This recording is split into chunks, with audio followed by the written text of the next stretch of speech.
డబ్బు అయితే నేను తెచ్చాను, కానీ కట్టించింది వాళ్ళిద్దరు గొప్పలు. కట్టించింది ఏఈ గారు, వర్క్ ఇన్స్పెక్టర్, ఇక్కడ ఇంజనీరింగ్ అసిస్టెంట్. కట్టింది మన మనలోనే ఉన్నటువంటి రొంగల శ్రీని అని చెప్పి కాంట్రాక్టర్.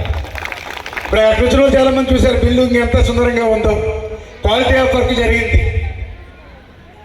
ఇటువంటి నిర్మాణం వేసినటువంటి సిమెంట్ రోడ్లు కూడా మా అప్పలరాజు నేను తెప్పొడిచాడు. ఏడనంటే తెప్పడం అంటే కోపం కల్లా మా ఇద్దరం బాగా తరువుగా ఉంటాం కాబట్టి ఇలాగే మాట్లాడుకుంటాం. ఒరే బాబు, నువ్వు ఆ రోడ్లంతా గట్టిగా వేస్తే 25 సంవత్సరాల దాకా మాకు ఏ పని ఉండదు అని చెప్పాడు.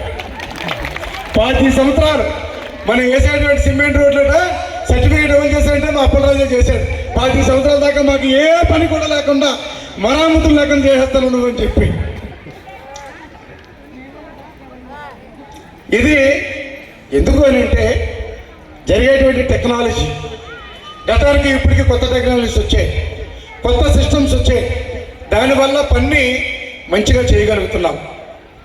ఈరోజు నేనున్నా, భాస్కర్ ఉన్నా, ఎంపీపీఎం ఉన్నా, జడ్పీటీసీ ఉన్నా, ఎవరున్నా మన గ్రామాలకి, మన ప్రాంతానికి, మనందరికీ మంచి చేయడానికి మాత్రమే మనం ఉన్నాం.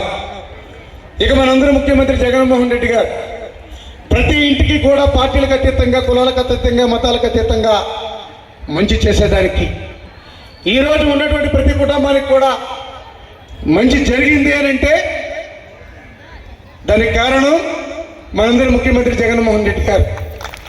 కులం చూడలా, మతం చూడలా, వర్గం చూడలా, ప్రతి ఇంట్లో కూడా ప్రతి సంక్షేమ పథకాన్ని నేరుగా ఒక బటన్ నొక్కితే గడిచిన ప్రభుత్వాల్లో లంచం అనేటువంటి మాట వినపడేది.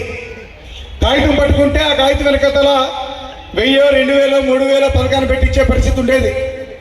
కానీ ఈరోజు ఎక్కడ కూడా ఒక రూపాయి లంచం మాట ఎక్కడ వినమనివలా, కనిపించనివలా. బటన్ నొక్కుతున్నాడు,